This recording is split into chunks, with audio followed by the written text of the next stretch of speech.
प्रदेश में 800 से अधिक प्रधानाचार्य पद खाली। हिमाचल प्रदेश की शिक्षा व्यवस्था इन दिनों चुनौतियों से जूझ रही है। प्रदेश के सरकारी स्कूलों में प्रधानाचार्य के 800 से अधिक पद वर्षों से खाली पड़े हैं, जिससे न केवल प्रशासनिक ढांचा चरमराया है बल्कि गुणवत्तापूर्ण शिक्षा भी बुरी तरह प्रभावित हो रही है। हिमाचल प्रदेश स्कूल प्रवक्ता संघ ऊना ने रोष जताते हुए सरकार से शीघ्र कदम उठाने की मांग की है।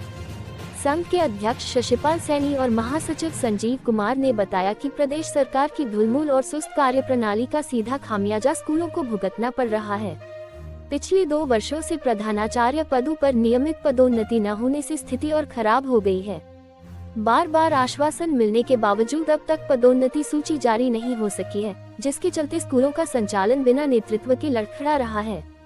संघ ने स्पष्ट किया कि बिना प्रधानाचार्य के कोई भी विद्यालय अपने शैक्षणिक, अनुशासनात्मक और प्रशासनिक लक्ष्यों को प्रभावी ढंग से प्राप्त नहीं कर सकता। विद्यालयों में वित्तीय प्रबंधन, निरीक्षण, प्लानिंग, परीक्षा व्यवस्था, शिक्षकों के बीच समन्वय जैसी जिम्मेदारियां लड़खड़ा कर रह गई हैं, जिसका सीधा प्रभाव बच्चों की पढ़ाई पर पड़ रहा है। संघ ने चेतावनी दी है कि यदि सरकार ने इस दिशा में जल्द निर्णय नहीं लिया तो प्रदेश के सरकारी स्कूलों में गुणवत्ता आधारित शिक्षा का सपना अधूरा ही रह जाएगा। 250 आबादी वाले 294 गांवों को सड़क से जोड़ने की तैयारी, पीएमजीएसवाई में होगा निर्माण। हिमाचल प्रदेश में पीएमजीएसवाई का चौथा चरण जनवरी से शुरू होगा। इसके तहत पहले 294 सड़कों का निर्माण होना है। प्रदेश सरकार पहले 98 गांवों को सड़क से जोड़ेगी। ये काम पूरा होने के बाद अगली सड़कों का निर्माण होगा। प्रधानमंत्री ग्रामीण सड़क योजना के तहत प्रदेश की हर बस्ती को 2029 तक सड़क से जोड़ने का लक्ष्य है। इस समय प्रदेश में 250 की आबादी वाली बस्तियों को सड़क सुविधा दी जा रही है। इसके बाद कम आबादी वाली बस्तियों को सड़क से जोड़ने के लिए प्रदेश सरकार केंद्र सरकार से आग्रह करेगी। केंद्रीय ग्रामीण विकास मंत्रालय ने चरण 4 के तहत 294 सड़कों के लिए 2271 करोड़ रुपए मंजूर किए हैं। इन सड़कों की मॉनिटरिंग मंत्रालय करेगा। हिमाचल सरकार को निर्माण के लिए धनराशि 3 चरणों में मिलनी है। जैसे जैसे काम बढ़ेगा, केंद्र से किस्तें जारी होंगी। प्रदेश में इस समय 280 सड़कें गिफ्ट डीड और फॉरेस्ट क्लियरेंस के कारण अटकी हैं।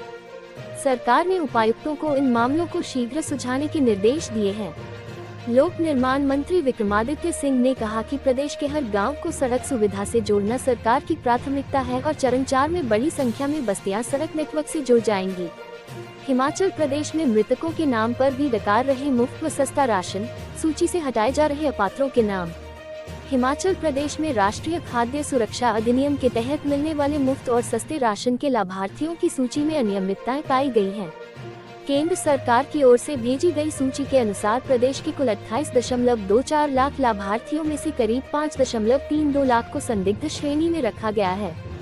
खाद्य आपूर्ति विभाग ने इनके सत्यापन की प्रक्रिया शुरू कर दी है। विभागीय जांच में पाया गया कि लाभार्थियों की सूची में 2222 ऐसे नाम दर्ज हैं, जिनकी मृत्यु हो चुकी है। इसके अलावा 2918 वाहन मालिक गरीबों के मुफ्त और सस्ते राशन का लाभ उठा रहे हैं।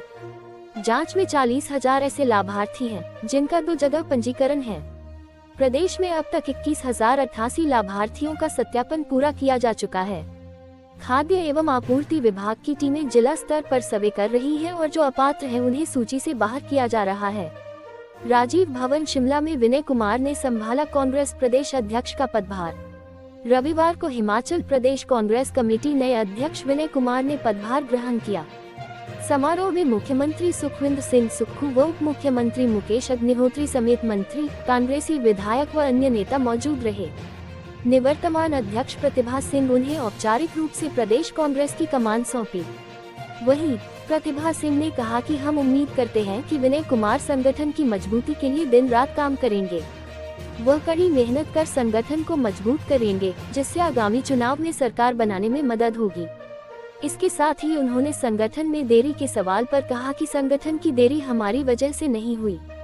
कई बार हमने यह बात हाईकमान तक पहुंचाई, हाईकमान ने ही इसमें विलंब किया। जाने विनय कुमार क्या बोले।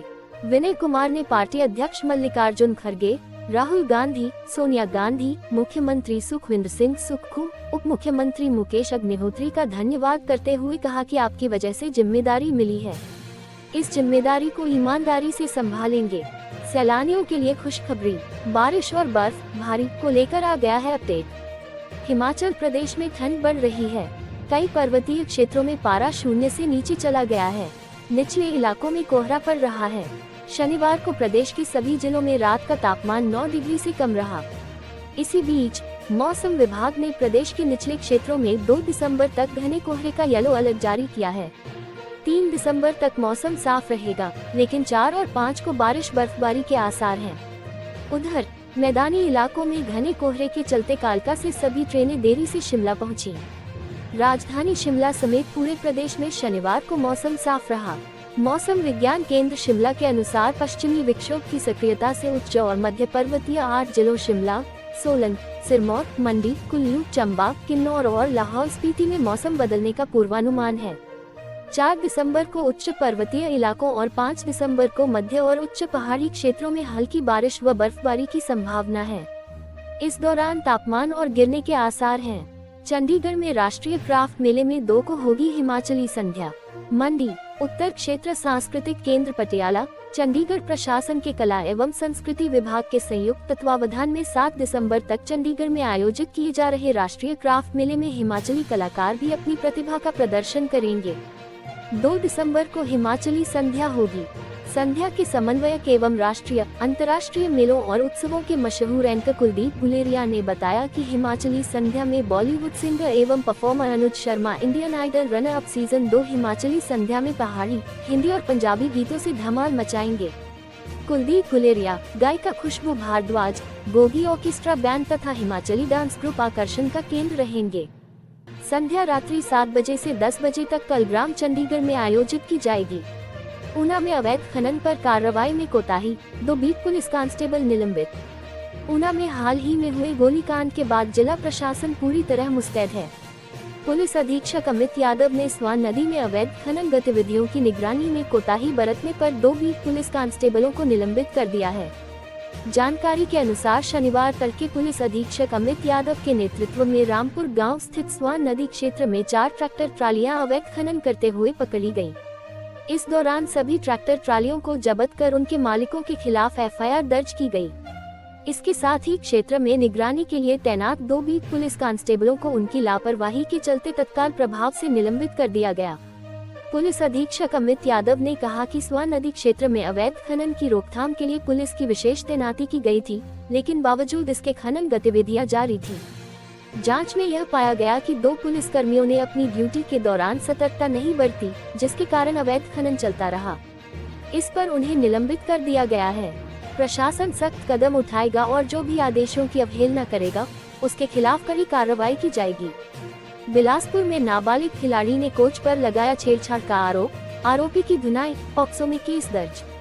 बिलासपुर में क्रिकेट प्रशिक्षण ले रही एक नाबालिग खिलाड़ी ने अपने कोच पर छेड़छाड़ का गंभीर आरोप लगाया है। पुलिस ने शिकायत मिलने के बाद पॉक्सो एक्ट के तहत कोच के खिलाफ मामला दर्ज कर लिया है। खिलाड़ी बिलासपुर में रहकर स्कूल की पढ़ाई और क्रिकेट की कोचिंग ले रही थी। पीड़िता मंडी जिले की निवासी है। जानकारी के अनुसार 27 नवंबर को कोच ने खिलाड़ी को फोन कर मुख्य बाजार बिलासपुर में बुलाया। कोच पर भरोसा होने पर वह वहां पहुंची। आरोप है कि कोच उसे शहर में बने थिएटर के अंदर ले गया। फिल्म शुरू होने के बाद थिएटर में केवल वे दोनों ही मौजूद थे। इसी दौरान कोच ने खिलाड़ी का हाथ पकड़ लिया, छेड़छाड़ कर नजदीकियां बढ़ाने की कोशिश की। इस हरकत से खिलाड़ी घबरा गई और डर के कारण उस समय किसी को कुछ नहीं बता सकी। अगले दिन जब खिलाड़ी अपने पीजी पर लौटी तो पीजी संचालिका ने उसकी घबराहट और असामान्य व्यवहार को देखकर पूछताछ की। लगातार दबाव देने पर खिलाड़ी रो पड़ी और घटनाक्रम का खुलासा किया। उसकी पीजी संचालिका ने उसके माता पिता को फोन कर बुलाया। परिजन शनिवार को बिलासपुर पहुंचे। परिजनों को घटना के बारे में पता चला तो वे आक्रोशित हो गए। बताया जा रहा है कि खिलाड़ी की मां आरोपी कोच से मिली और गुस्से में उसकी जमकर धुनाई कर दी। इसके बाद परिवार सीधे महिला थाना बिलासपुर पहुंचा। खिलाड़ी और उसके माता पिता की शिकायत पर महिला थाना बिलासपुर ने आरोपी कोच के खिलाफ पॉक्सो एक्ट के तहत मामला दर्ज कर लिया है। अतिरिक्त पुलिस अधीक्षक शिव चौधरी ने बताया कि घटना से जुड़े तथ्यों की पुष्टि कर रहे हैं। मामले में आवश्यक कानूनी प्रक्रिया आगे बढ़ाई जा रही है। हिमाचल प्रदेश राज्य चयन आयोग, भर्ती आवेदन में गलती पड़ेगी महंगी, करेक्शन के लिए 100 रुपये शुल्क। हिमाचल प्रदेश राज्य चयन आयोग की ओर से निकाली गई बम्पर भर्ती में आवेदन में चूक अभ्यर्थियों को महंगी पड़ेगी।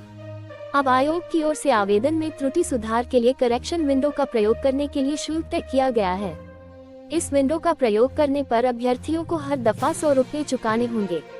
आवेदन तिथि के 3 दिनों के बाद 7 दिन के लिए अभ्यर्थियों के लिए करेक्शन विंडो को खोला जाएगा।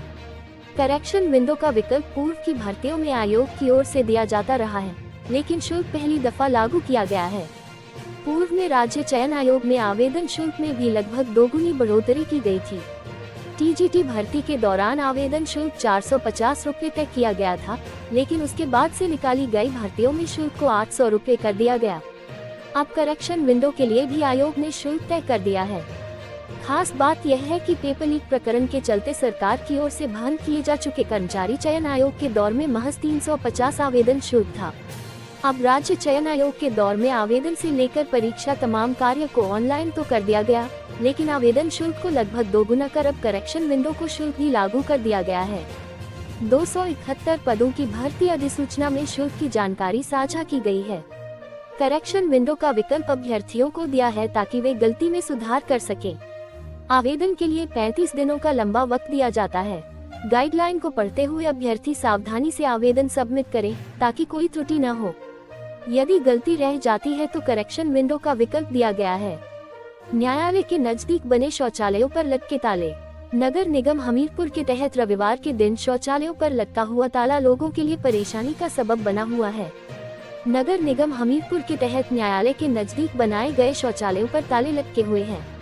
शौचालय बंद होने के कारण लोगों को दिक्कतों का सामना करना पड़ रहा है।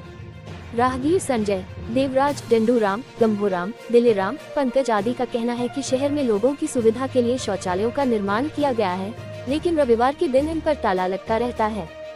इससे राहगीरों को दिक्कतों का सामना करना पड़ता है। लोगों का कहना है कि राहगीरों की सुविधा के लिए ये शौचालय खुले रहने चाहिए ताकि लोगों को दिक्कतों का सामना न करना पड़े। वहीं नगर निगम हमीरपुर के आयुक्त राकेश कुमार शर्मा का कहना है कि रविवार को कर्मचारी छुट्टी पर चले जाते हैं, इसके कारण यहां पर ताला लटका रहता है।